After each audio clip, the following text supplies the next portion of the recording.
Hi guys, welcome back to the Library of Alexandria. And today, as you can see by the ka-chunk, handy dandy note cards that I have here, it is time for a tag. And not just any tag, that annual tag, the mid-year Freakout Tag. Where, I'm not really freaking out. I guess more this year than last year or the previous year because I just am behind. So, how is it already June? Which is, I think I'm contractually obligated to say.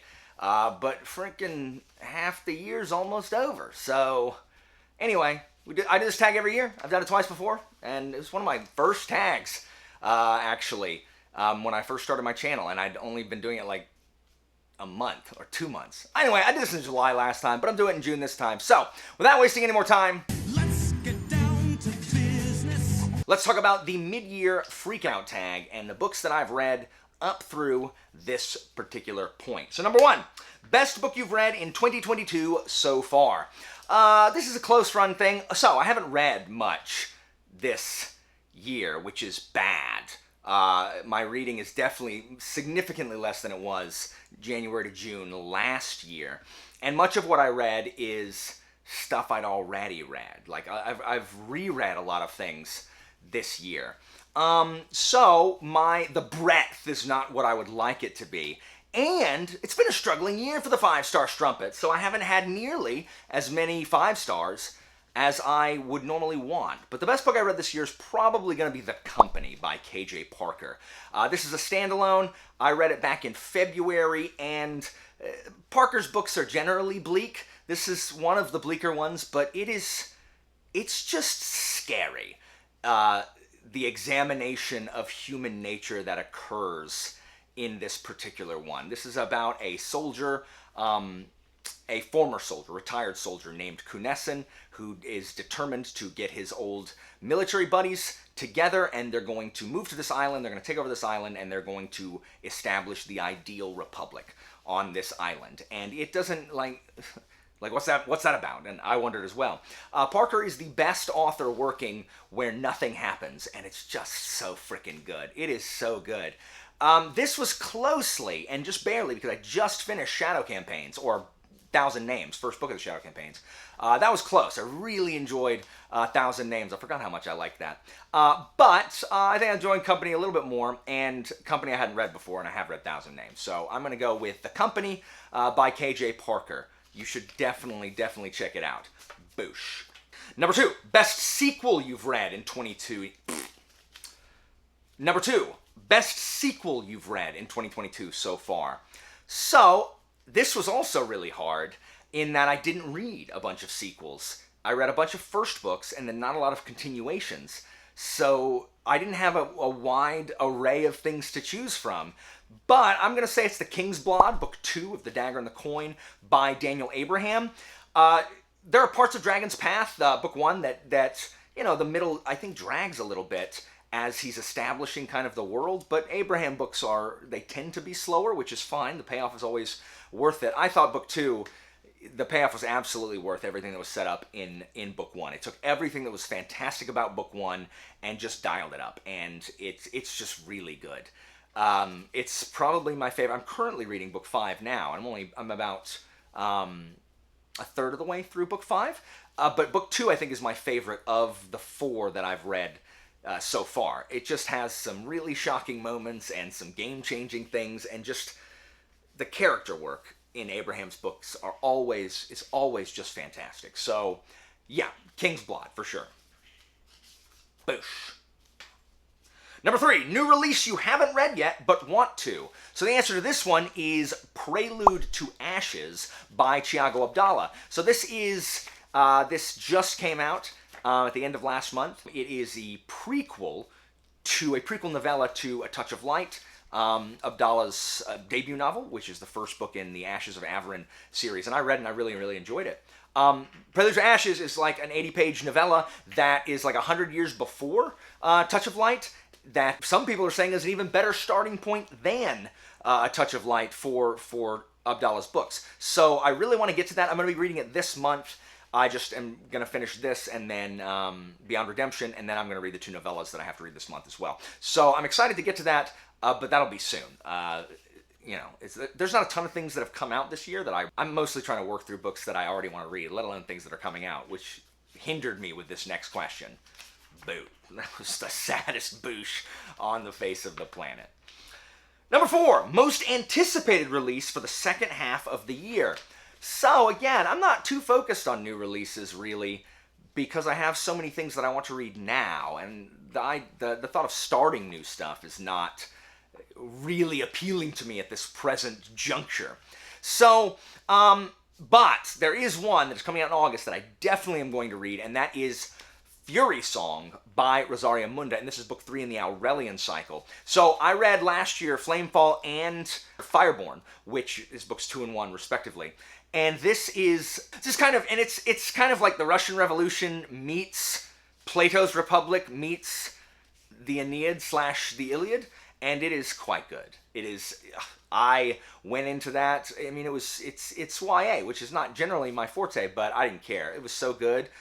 There are relationships in a YA novel among females where they don't hate each other just because they like the same guy. They can have lives outside of this dude. And I just thought it was really, really good. Discussion about what happens when the revolution's over. Is the new regime any better than the previous one? Which is just something that I love being studied in books. So book 2 ended on a pretty decent cliffhanger. So I am excited to see how this wraps up in Fury Song in August. Yeah, I'll definitely be reading that right away. Boosh. Number 5, biggest disappointment. Again, I haven't read a ton of things, but there is, without doubt, the biggest disappointment is The Emperor's Blades, book 1 of the Chronicles of the Unhewn Throne by Brian Staveley. I did not enjoy Emperor's Blades, and this was the democratic choice for the read-along on my channel in February. And more people than ever turned out to read along, and most people hated it. What? No! And I knew that most people hated it before I ever started reading it. And it definitely colored my perception of the novel. Even if I hadn't seen all that, I still wouldn't have liked it because of the flaws that are existent. But it definitely was, I had heard nothing but really good things about this series and about how good it was.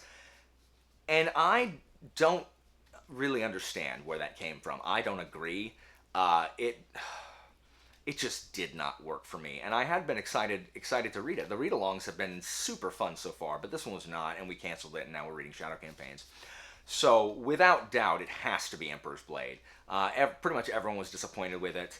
No one will listen to anything that I ask them to read now because they hold me personally responsible for having had to read Emperor's Blades. So, I am a pariah.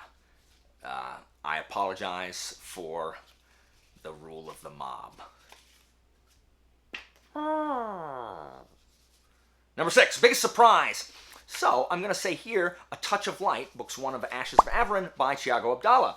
I don't read a ton of self-pub just because I'm trying to get through so much stuff. And, I don't always enjoy every self-pub I read, and that's, I clearly don't enjoy every trad pub that I read. Look at friggin' Emperor's Blades. But it's just, I'm just more cautious about what I pick up. And so I picked this up on a lark because the cover was awesome, and I really enjoyed this. I didn't expect to enjoy it as much as I did. The amount of polish on this book was just excellent. I really, really enjoyed Touch of Light. It is, if you don't know what it's about a country called the Domain where death is verboten. The royal line lives, really forever. If you die, it's the sign of the goddess, the seraph. You're not in her favor anymore, and that's why she lets you die, because it's a curse. And then there's this other civilization that kind of worships death and has to, kill people. They have to die early so that their blood can satisfy the evil earth demon, or else it'll wake up and destroy the world. So they kind of worship death and offer death to their god. It's just really good. And there's battle griffins and a madness and some really Resident Evil horror scenes. It's good. So yeah, I was definitely really pleasantly surprised. In addition, it's also been an absolute delight to meet and get to know the author, Thiago, who is just a super nice guy. I have an interview with him and Kevin, who is doing the audiobook for Touch of Light that's coming out next month. You definitely need to check this out, especially the section where Kevin does the audio sample. It's brilliant. Boosh. Number 8, newest fictional crush, because of course this exists. Why is this a question? Why have we as a community, guys, why have we not eliminated this question and replaced it with a different one? I don't know. If I have to pick, Caitlin from Arcane. I like her. I don't think it's a crush, but she was my favorite. Like, Team Caitlin, like, all the way. And no, you know who it is? It's the dude from Bridgerton that Ben Barnes plays. It's that guy right there. That's my newest fictional crush, the Ben Barnes Bridgerton guy. Boosh. I flip my cards around. Number 9, newest favorite character. So, I really want to say Janis Betvalnich from the Shadow campaigns. Oh, he's so brilliant. I love Colonel Valnich. But I've read Shadow campaigns before, so it can't be newest favorite character, sadly. So I am instead going to say, and it's weird, but I'm going to say Kunessin from the Company. Kunessin is not a good man. I want so badly to talk with Zara about the 3 main characters of the standalone novels that we've read of KJ Parker. Basso from The Folding Knife, Gignomai from The Hammer, and Kunessin from The Company. Because they all 3 are so richly drawn and understandable, but also just self-motivated and egocentric and represent different failings of humankind. They are just fascinating characters. And so Kunessin is a terrifying individual, but it's a very human terror that he invokes. He's not, like, he's humanly monstrous, as opposed to, you know, this, he's not like, he's not cast in the villain. He's the protagonist. But man, whew, that is a good character. Parker just does such brilliant character work. So, Kunessin, for real. If you've read The Company, you know. Boosh. Number 10, book that made you cry. I have no problem.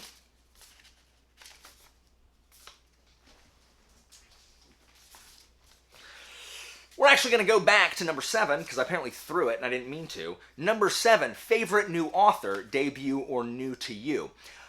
This was the hardest one, because I did not read many new authors this year. I mostly read stuff from authors I already read from, like Daniel Abraham, Terry Pratchett, Bernard Cornwell. So I didn't have a huge pool to choose from, but I'm going to say my favorite new author is probably Guy Gavriel Kay, because of Tigana, which I thought was just such a beautiful story about memory and family and patriotism, and it's just really, really good. I really like Tigana. I gotta get a review out for that, but I really, really enjoyed Tigana. And so I am excited to read whatever GGK, what else GGK has written. My boy Jake constantly tells me to read more GGK. He says that I will definitely enjoy his other books, like Lions of Al Rasad or Sarantine Mosaic especially, and probably Under Heaven as well. So I'm going to be reading more GGK soon, but Guy Gavriel Kay's, it's good stuff. Good stuff. I can see why other people don't like him, but I thought his writing style definitely works for me. Now, if he could just cut out all these sexy times, top tier. So, back to number 10, book that made me cry, and this is what made me remember that I had this one and hadn't done it. That is Tigana. The conclusion of Tigana, I did not expect to be so moved, but I just was. There is this mythic quality about this story that even though I know that I'm being emotionally manipulated because of just the framework and the style of story that's being told, and you know it's kind of headed in a direction, and it doesn't matter. It's like watching an inspirational sports movie, and I know it's going one place, like I know where it's going, it doesn't matter. I get a swell of emotion every single time that Coach Yost gives that, remember the Titans speech. I don't want them to gain another yard. You blitz all night. And if they cross the line of scrimmage, I'm going to take every last one of you out. You make sure they remember forever the night they played the Titans. So it doesn't matter. And that's what Tigana has. It has a conclusion that is both expected and not. And the raw emotion in that conclusion I did tear up. I don't cry a ton of books, and so I didn't cry, but I definitely teared up. It was extremely moving. So that has to count. Eyes watering not due to onion cutting has to suffice for weeping. Boosh. Number 12, most beautiful book you've bought or received so far. So I haven't bought a ton of, most have been like used books this year. So I would say, I'm going to say the Empire of Black and Gold Broken Binding book that is coming out next month. I ordered that because I really loved Empire of Black and Gold, and it's gorgeous. So I wish I could show it to you, but it's not out yet. But look at this. Looks really pretty, right? Boosh. And then finally, what books do you need to read by the end of the year? So here are the things I am determined to finish this year. So I'm going to finish Shadow of the Apt. I'm going to. I want to finish Shadows of the Apt. It is the biggest series that is still hanging over me. So I'm definitely going to finish Shadows of the Apt. I'm going to read God Is Not Willing so I can finally have the chat with Jimmy and Joanna that I said I was going to have in March, and it's now June. It'll be July before we have it, because that's when I'm going to read it, but I'm definitely going to read it in July. I need to finish Shards of Honor, because that is a Patreon pick that I was not able to read. So like Tigana, that was a patron pick as well, that I waited 6 months to finally read, but I'm definitely going to finish Shards of Honor, because, like the patrons, it was on the wheel, so I got to read that. In addition, I am going to read Six of Crows, so I can wipe this punishment clean, get it off of my freaking slate. What else do I have to read this year? I think that's... Oh, and finish the Blackwing series. I'm re-listening to Blackwing right now. Ravencry is book 2. I definitely want to finish those and just try to put to bed some of these series, guys. It's so stupid. It's too much. So I'm going to try to put to bed some of these, but I don't want to, have this big long list of crap that I need to read by the end of the year. So I think if I can finish Blackwing, finish that series, Blackwing, finish Shadows of the Apt, which is a pretty big series to finish, and then clear out my punishment with Six of Crows, finish God Is Not Willing, because I've been saying I'm going to read it since March, and clear that Patreon read as well, Shards of Honor, off my list. I think I'll be happy, and whatever else I read will be, it'll be a surprise. So, with that being said, that is the Boosh last question in the mid-year freakout tag. Sorry I didn't freak out more. So guys, if you have not done this and you're a booktuber, you should do it. Go do this. Your tag. Tag. I'm going to ask you in the comments, go ahead and tell me what was your biggest surprise this year so far. What are you most looking forward to that's coming out? Like, what new release coming out this year are you most looking forward to? And what was your biggest disappointment of the year? So let me know down there in the comments the answer to those questions. Guys, that is all for me for today. Thank you guys so much for watching. As always, information about my Patreon and Discord is down in the description, and I'll see you next time, guys.